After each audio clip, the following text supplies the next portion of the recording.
خان صاحب عطار قادری کون ہے؟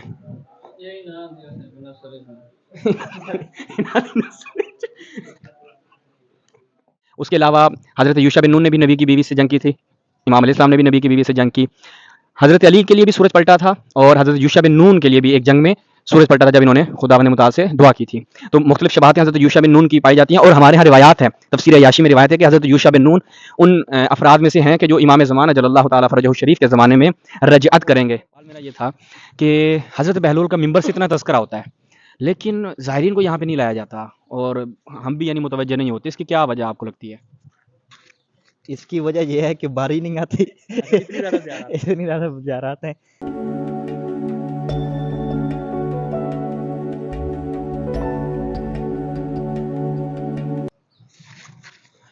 بسم اللہ الرحمن الرحیم، اللہم صلی علی محمد و آل محمد۔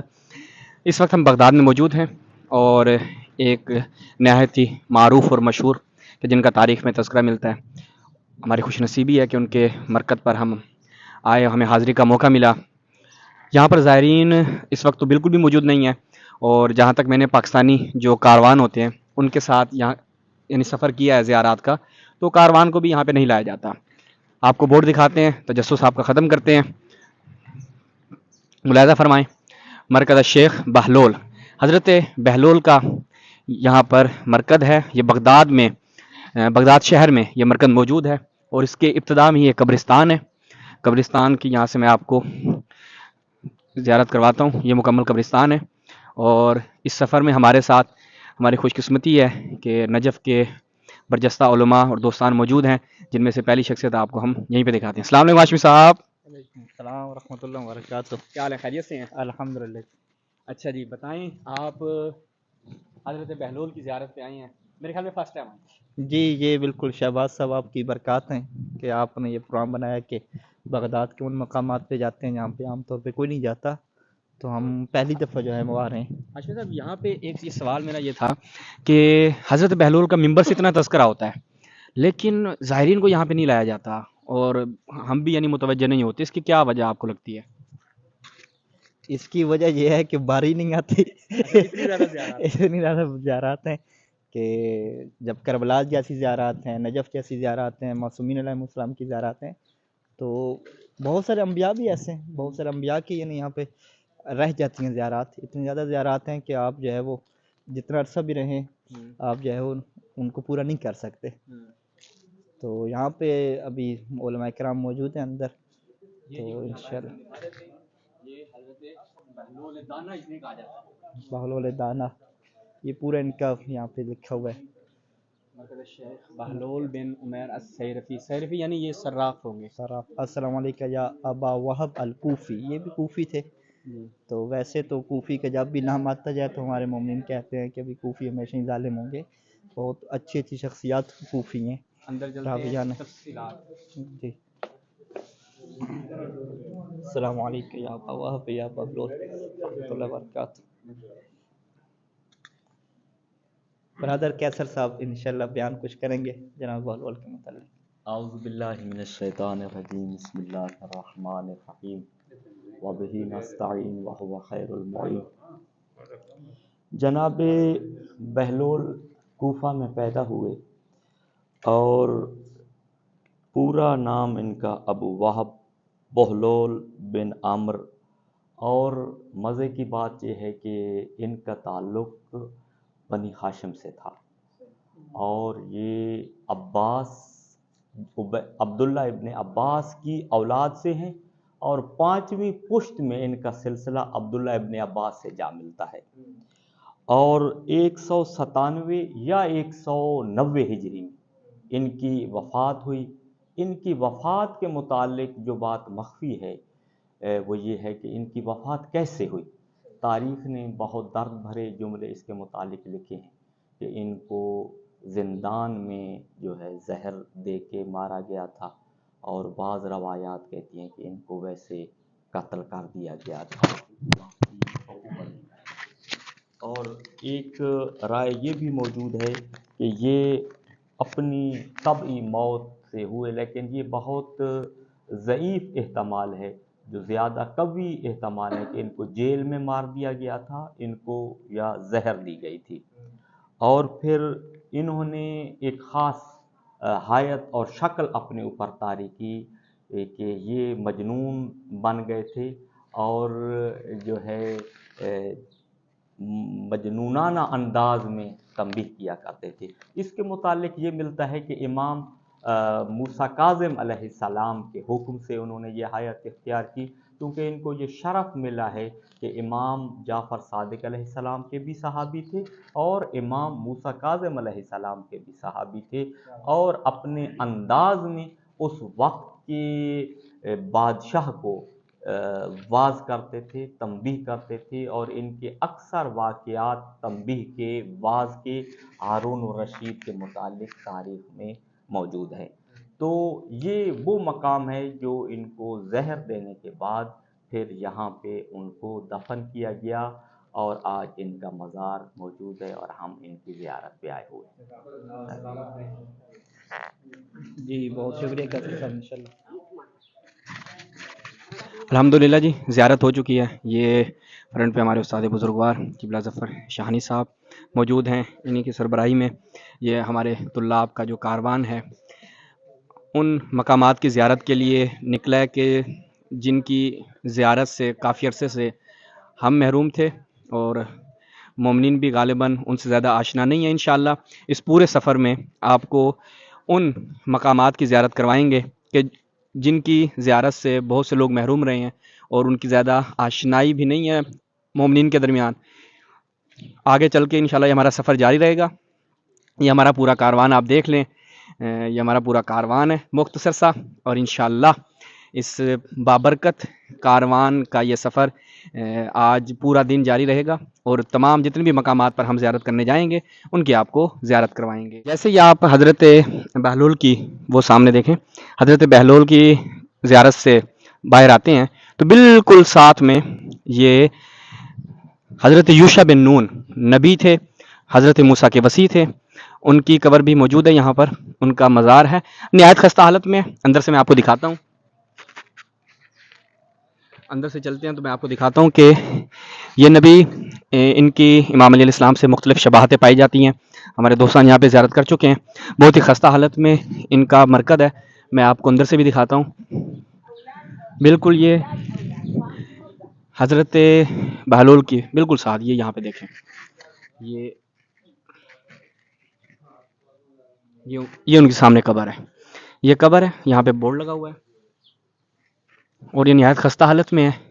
باقی تفصیلات نبی کے متعلق ابھی شیخ قیصر صاحب بیان کریں گے انشاءاللہ۔ یہاں پہ دیکھیں آپ کہ یہ نہایت خستہ حالت میں ہے، اس لیے شاید زائرین کا اس طرف رجحان بھی کم ہے۔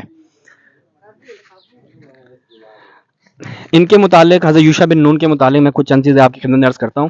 امام علیہ السلام سے ان کی جو شباہتیں ہیں وہ شباہتیں ایسی ہیں کہ امام علیہ السلام نے بھی ایک چشمے کو جاری کیا تھا اپنے اصحاب کے لیے، اور اسی طرح حضرت یوشع بن نون نے بھی، احتجاج طبرسی میں یہ روایت ہے۔ اس کے علاوہ حضرت یوشع بن نون نے بھی نبی کی بیوی سے جنگ کی تھی، امام علیہ السلام نے بھی نبی کی بیوی سے جنگ کی۔ حضرت علی کے لیے بھی سورج پلٹا تھا، اور حضرت یوشع بن نون کے لیے بھی ایک جنگ میں سورج پلٹا تھا جب انہوں نے خداوند متعال سے دعا کی تھی۔ تو مختلف شباہتیں حضرت یوشع بن نون کی پائی جاتی ہیں، اور ہمارے ہاں روایات ہے، تفسیر عیاشی میں روایت ہے کہ حضرت یوشع بن نون ان افراد میں سے ہیں کہ جو امام زمانہ جل اللہ تعالیٰ فرجہ شریف کے زمانے میں رجعت کریں گے اور واپس آئیں گے، یعنی یہ ان افراد میں سے ہیں۔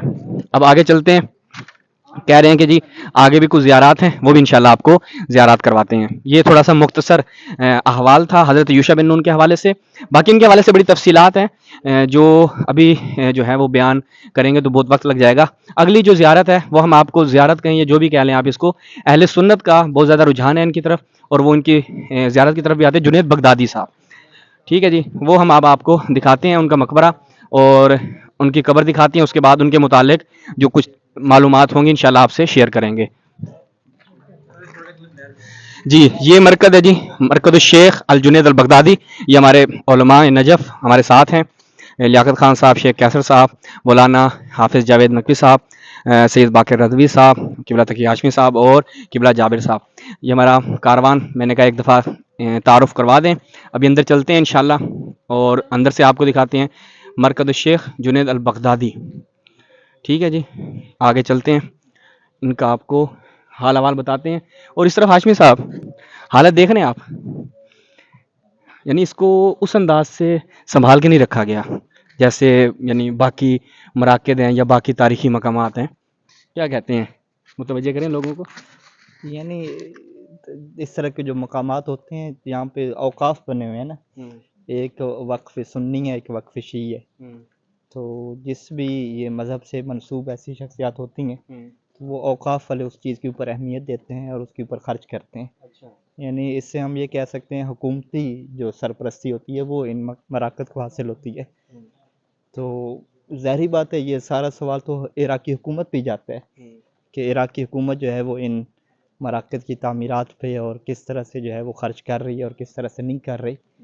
تو جیسے پاکستان میں ہم دیکھتے ہیں کہ ایسی جو ہے وہ قدیم جو آثار ہیں وہ مٹ چکے ہوتے ہیں, اس کے اوپر توجہ نہیں دی جاتی. تو یہاں پر بھی یہی حالات ہیں, یعنی فنڈز وغیرہ ہوتے ہیں, سب چیزیں ہوتی ہیں, لیکن عملی طور پہ کتنا اس کے اوپر عمل کیا جاتا ہے یہ نہیں ہو پاتا. بہرحال ابھی یہاں پہ جو حالات ہیں دیکھنے کے واقعی قابل افسوس ہیں. یعنی جو وضو خانے ہیں یہاں پہ اور واش رومز ہیں ان کی صفائی کے لیے بھی کوئی بندہ نہیں ہے یہاں پہ. تو حالات بڑے برے ہیں جی یہاں کے. یہ کہتے ہیں وفات 297. اچھا یہاں پہ دیکھیں محمد الیاس العطار قادری نے اس کو ہدیہ کیا ہے. ٹھیک ہے, میرے خیال میں یہ جو لگوایا ہے نا یہ وضو کے لیے جو جگہ بنوائی گئی, ہاں وضو کرنے کے لیے, بلکہ یہاں پہ پینے کا صاف پانی ہوگا. واہ, قادری صاحب لگوا کے گئے. عطار القادری میرے خیال معروف کوئی شخصیت ہے. یہ پاکستان میں جو پپا جانی تو نہیں؟ جی انہی کے ساتھ. اچھا ان کا نام عطار ہے. ان کے ساتھ جو ہیں ہاں ہاں ان کے ساتھ والے افراد ہیں. تو پپا جانی کا اصل نام پتہ نہیں کیا, ہم تو پپا جانی سے جانتے ہیں, اب پپا کا اصل نام کیا نہیں پتا بھائی. یہ دیکھیں اس کا اہتمام ہے. خان صاحب عطار قادری کون ہے؟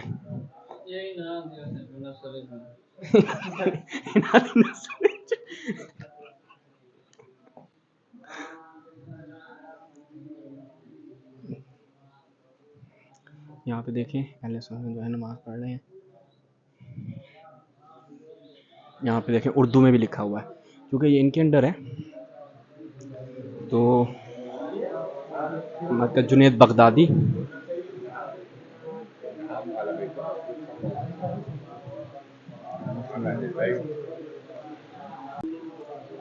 یہاں پہ یہ دیکھیں اہل سنت حضرات جو ہیں وہ ماشاءاللہ سے تلاوت قرآن مجید کر رہے ہیں.